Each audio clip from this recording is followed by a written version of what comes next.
Now, this is part A of the KhoodeelaarTV television channel being broadcast only on the internet at approximately 5 minutes past 7 in the morning on Sunday, the 6th of June 2021, and 07:05 hours GMT on Sunday, the 6th of June 2021. This will be a much shorter edition than usual, because this will be an introduction and disclaimer about this broadcast. What we do mean by carrying out the world exclusive diagnosis of Fleet Street is exactly, quite literally, that. No other broadcast is accessible or available on any of the known platforms that does what we do. And for example, the Mail on Sunday, the Fleet Street paper, the Mail on Sunday, which is a part of the Daily Mail group in London, and this is continuing. The Daily Mail group, in the form of the Mail on Sunday, that is today, the 6th of June 2021, is continuing the racist propaganda, racist motivated propaganda to excuse the killer, the murderer of the black policeman in Belize. Now, they're parading that killer and murderer as if she is the victim, and some anonymous forces victimized her. She is the only one who was present when the black policeman, Belize black policeman, met her not long before midnight, alone. And now they're saying that she has been mistreated in the prison, and that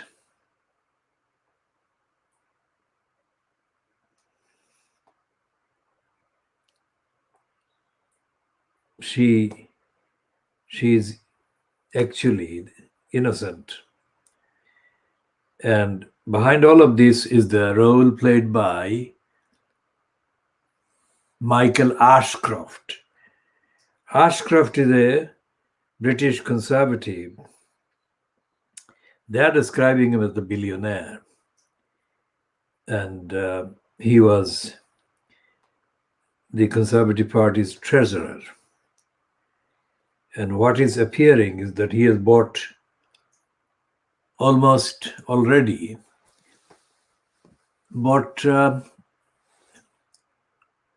an acquittal for the killer of the black policeman.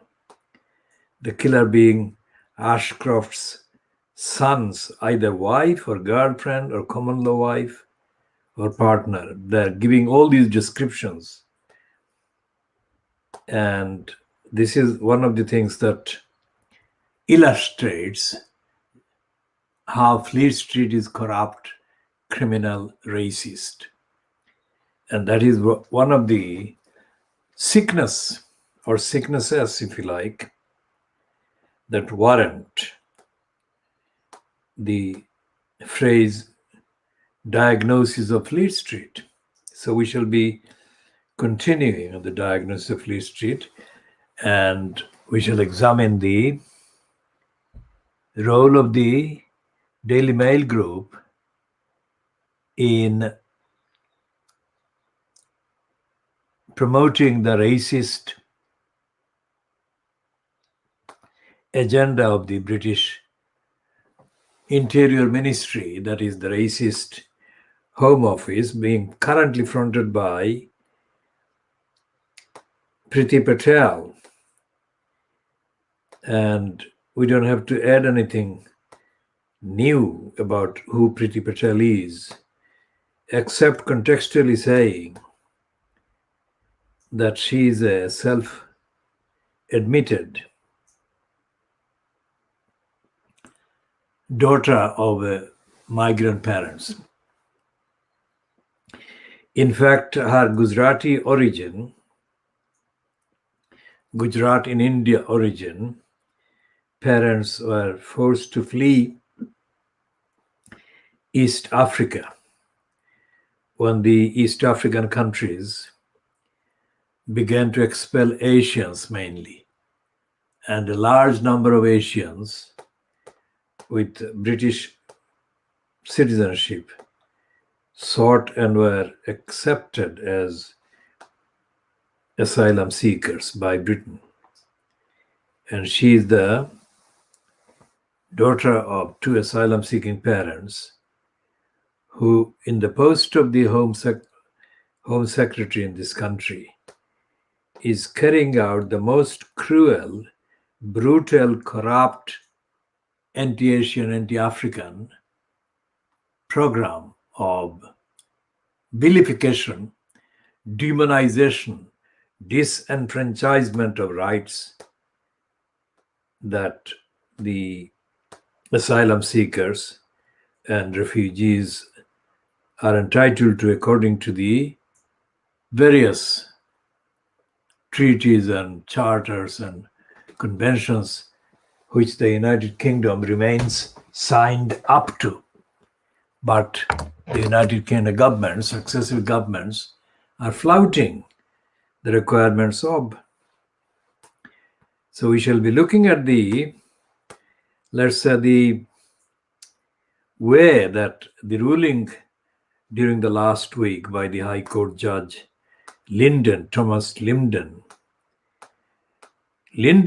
condemned the Home Office over its cruel and negligent and unfit for purpose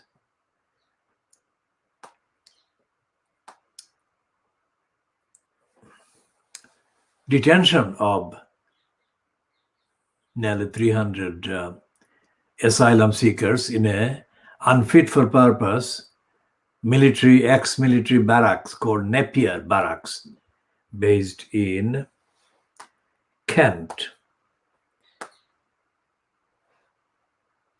And instead of following up that ruling, the Mail on Sunday today is running this additional aggravating anti-asylum seeker and anti-migrant kind of story, which we shall put before the camera shortly.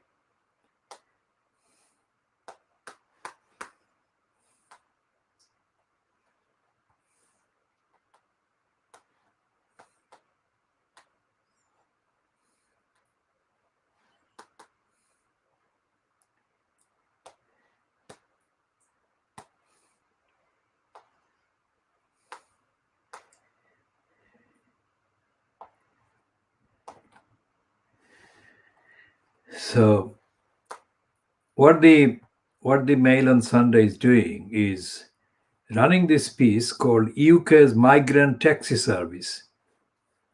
There is no taxi service at all, but it's showing the dinghies and the dangerous vehicles in the channel, which the migrants under threat from France and under threat from Britain are using. And it is glamorizing and exaggerating this dangerous, risky, deadly kind of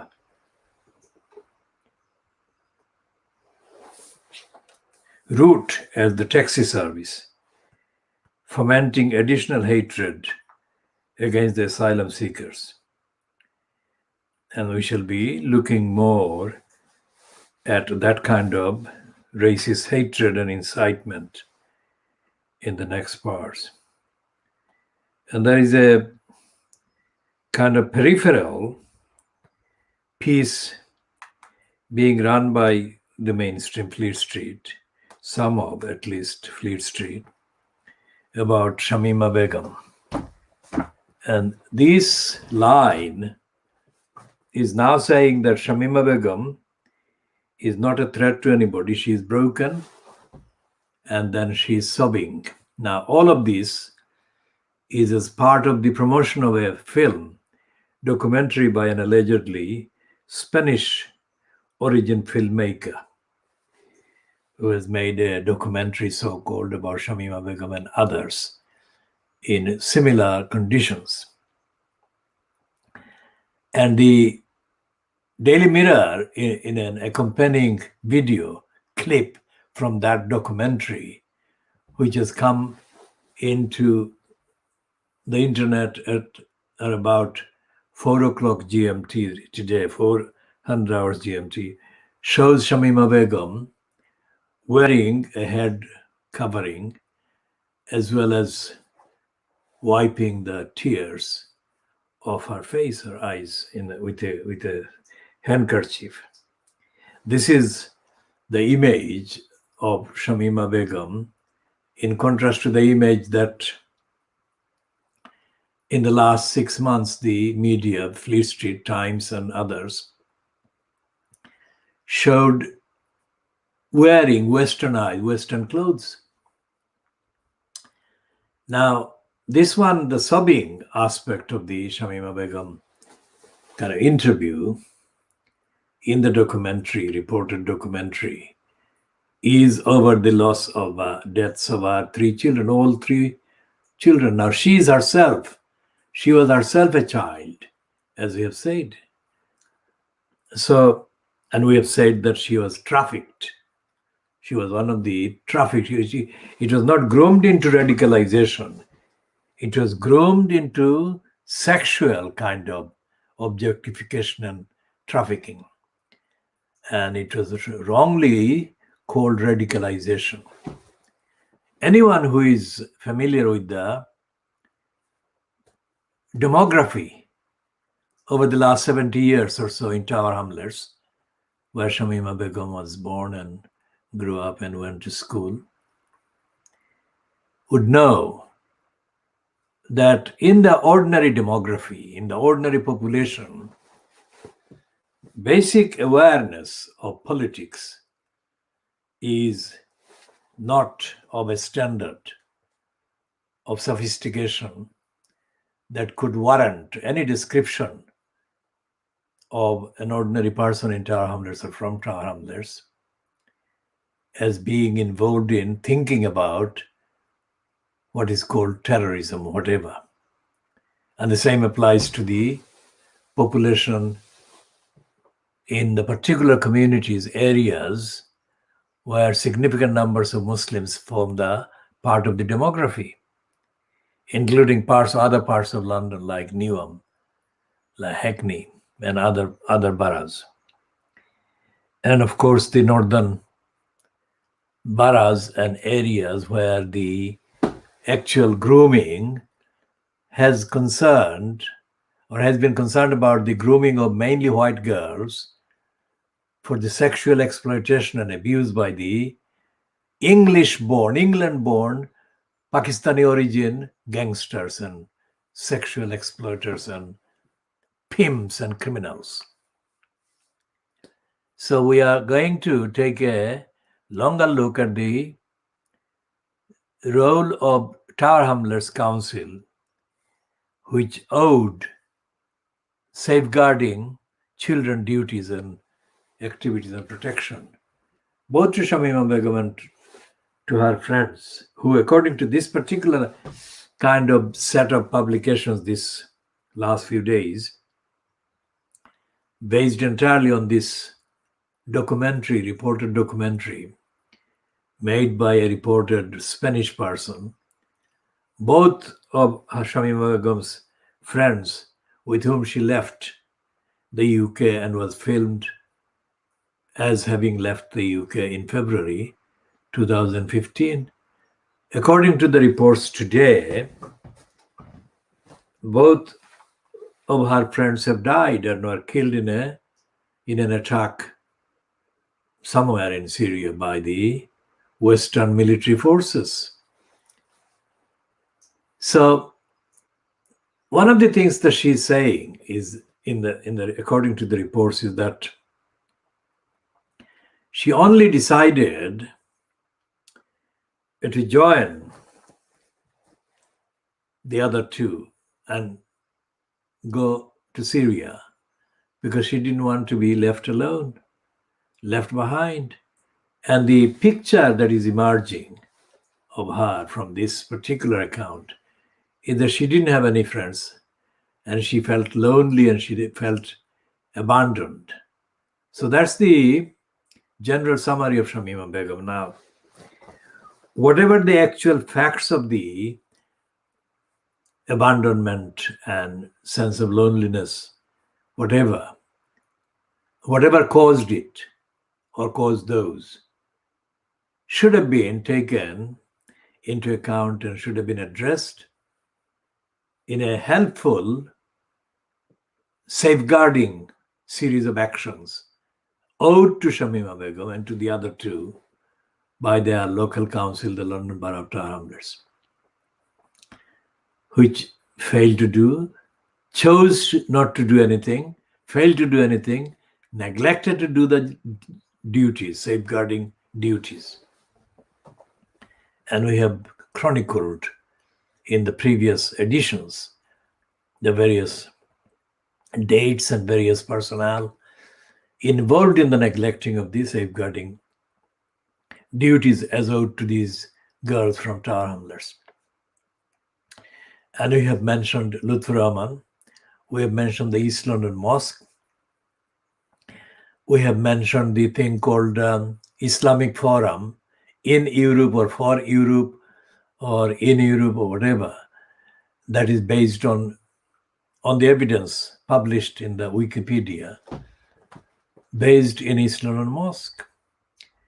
The Sisters Forum, so-called, that has been specifically named as having been involved in grooming Sharmina Begum into becoming ready and pumped and primed into accepting the brainwashing that if she went to Syria and she got killed in the process of fighting for the so-called ISIS, she would meet her mother in heaven very soon. And that was the line that has been kind of promoted to her by her groomers. That, according to that account or that line, groomed her and brainwashed her into thinking that she was going to be a martyr. And martyrdom was the quickest way that Sharmina Begum was going to meet her mother, who had died and whom she missed terribly, before accepting the groomers' various kind of proposals, which amounted to her going to Syria in December 2014.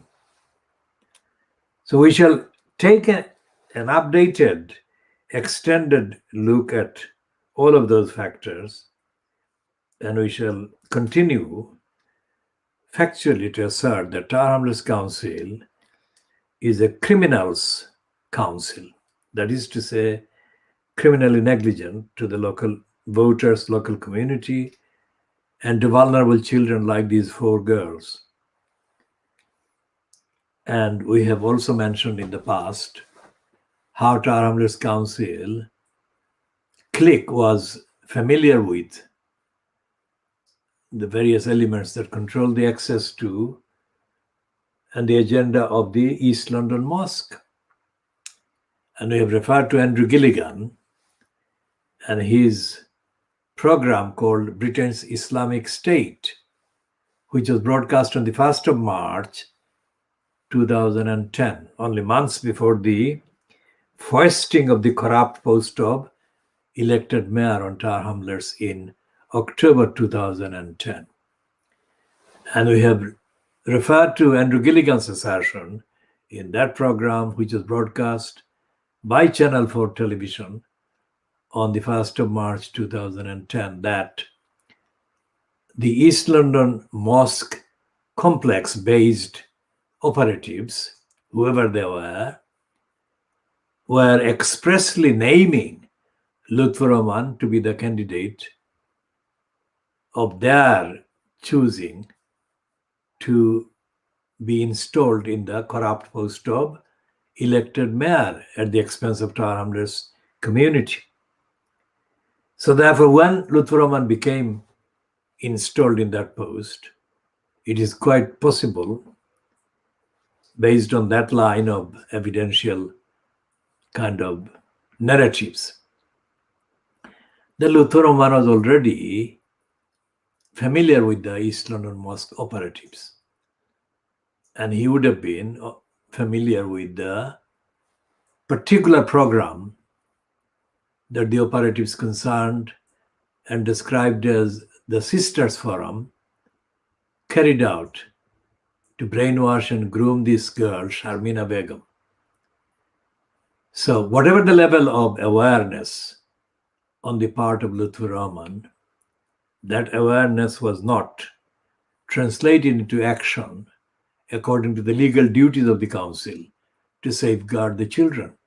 And at that stage, on that occasion, the children were in the singular. It was Sharmina Begum, because the other three children became involved or came into surface, according to reports, 3 months after Sharmina Begum, according to the Wikipedia entry, went to Syria in